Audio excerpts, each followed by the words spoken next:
Welcome back to भारतीय हिंदी ज्ञान।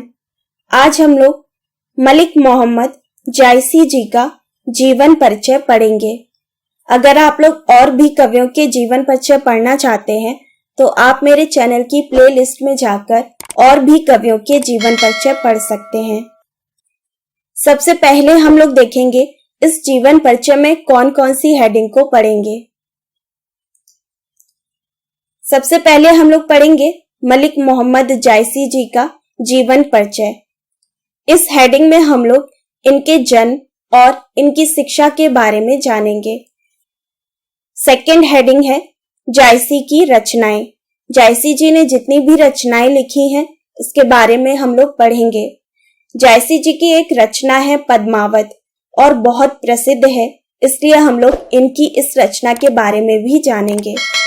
Next heading है मलिक मोहम्मद जायसी जी की भाषा शैली। इनकी भाषा शैली क्या है। और हमारी अंतिम हेडिंग रहेगी साहित्य में स्थान। उसके बाद हम लोग कुछ प्रश्न उत्तर को भी पढ़ेंगे, क्योंकि एग्जाम में यहाँ से क्वेश्चन बनते हैं, इसलिए हम लोग प्रश्न उत्तर भी पढ़ेंगे।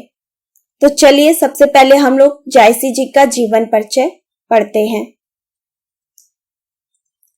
जायसी जी का जीवन परिचय। इनका पूरा नाम है मलिक मोहम्मद जायसी।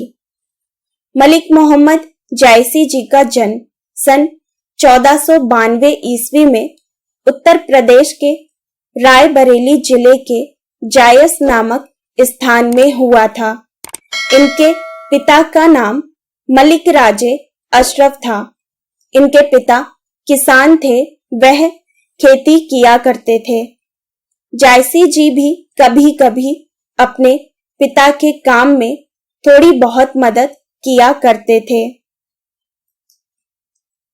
मलिक मोहम्मद जायसी की शिक्षा विद्यालय में सही ढंग से नहीं हो पाई थी, इसलिए उन्होंने अपनी शिक्षा मुसलमान फकीरों से ली और बहुत से साधु संत से भी शिक्षा प्राप्त की है। जायसी ने अपनी कुछ रचनाओं में अपने गुरु के नाम का उल्लेख किया है। उनका कहना है कि सैयद अशरफ इनके गुरु थे। जायसी का रूप अच्छा नहीं था, वह काने भी थे। लोगों की मान्यता के अनुसार जायसी जी का शरीर रोग के कारण विकृत हो गया था। एक बार जायसी जी शेरशाह से मिले थे। वहां पर जायसी जी को देखकर शेरशाह हंस पड़े और उनका मजाक बनाया। तभी जायसी जी ने पूछा, तुम मुझ पर हंसे या फिर ईश्वर पर।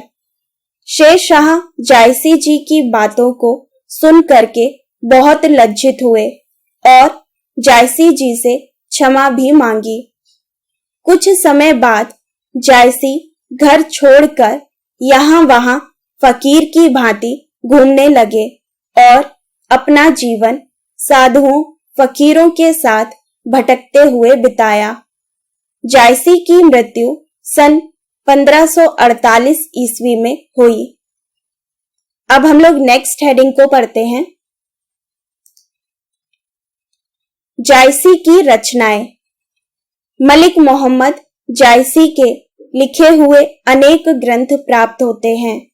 जायसी जी की रचनाएं इस प्रकार हैं। इनकी रचना है पद्मावत, अखरावट, आखिरी कलाम, चित्ररेखा, कहरनामा, कान्हावत, मसलानामा, ये सब इनकी रचनाएं हैं। अब हम लोग इनकी प्रसिद्ध रचना पद्मावत के बारे में पढ़ते हैं। जायसी जी की रचना पद्मावत बहुत ही प्रसिद्ध है। मलिक मोहम्मद जायसी जी ने इस रचना में चित्तौड़ के राजा रत्नसेन और सिंघल द्वीप की राजकुमारी पद्मावती की प्रेम कथा का अत्यंत मार्मिक रूप से वर्णन किया है। अब हम लोग नेक्स्ट हेडिंग को पढ़ते हैं। मलिक मोहम्मद जायसी जी की भाषा शैली। मलिक मोहम्मद जायसी जी की भाषा अवधी रही है। इनके काव्य में फारसी, अरबी भाषाओं का प्रयोग भी देखने को मिलता है।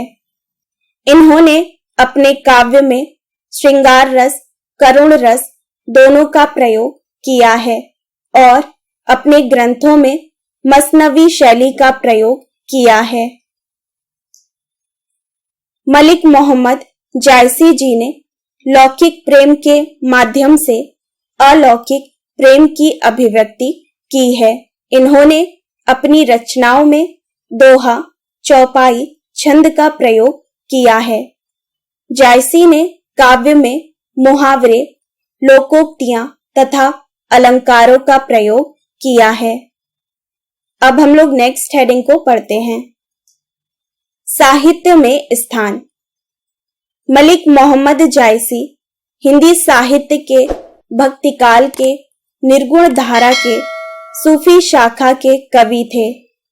जायसी के गुरु प्रसिद्ध सूफी सैयद अशरफ थे और शेर शाह के समकालीन कवि थे।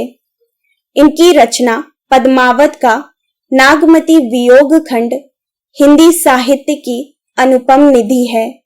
यह हिंदी की अवधी बोली में है और चौपाई दोहों में लिखी गई है।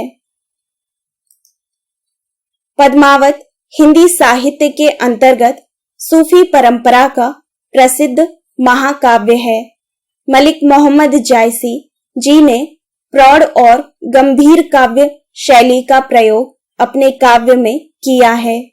इन्होंने हिंदी के महान कवियों में अपना एक महत्वपूर्ण स्थान बनाने में सफलता हासिल की है। तो ये है मलिक मोहम्मद जायसी जी का जीवन परिचय। अब हम लोग इससे संबंधित कुछ प्रश्न उत्तर को पढ़ते हैं। मलिक मोहम्मद जायसी किस काल के कवि थे? उत्तर है जायसी हिंदी साहित्य के भक्ति काल के, निर्गुण धारा के, सूफी शाखा के कवि थे। अगला प्रश्न है जायसी जी के गुरु कौन थे? इसका उत्तर है जायसी के गुरु प्रसिद्ध सूफी सैयद अशरफ थे। प्रश्न है पद्मावत की विधा क्या है? इसका उत्तर है पद्मावत हिंदी साहित्य के अंतर्गत सूफी परंपरा का प्रसिद्ध महाकाव्य है। प्रश्न है पद्मावत के रचनाकार कौन है? इसका उत्तर है पद्मावत के रचनाकार मलिक मोहम्मद जायसी हैं। अगला प्रश्न है पद्मावत का प्रकाशन कब हुआ? इसका उत्तर है पद्मावत का प्रकाशन 1540 ईस्वी में हुआ। आज हम लोगों ने मलिक मोहम्मद जायसी जी का जीवन परिचय पढ़ा है। अगर आप लोग और भी कवियों के जीवन परिचय को पढ़ना चाहते हैं तो कमेंट बॉक्स में जरूर बताइएगा। अगर आप लोगों को ये वीडियो पसंद आया हो तो इस वीडियो को लाइक जरूर करिएगा और अपने दोस्तों के साथ शेयर करिएगा। अगर आप चैनल पर नए हैं तो इस चैनल को सब्सक्राइब करें और बेल आइकन को प्रेस करें ताकि मेरे आने वाली सभी वीडियो का नोटिफिकेशन आप तक पहुंच सके। तो मिलते हैं नेक्स्ट वीडियो में, तब तक पढ़ते रहिए।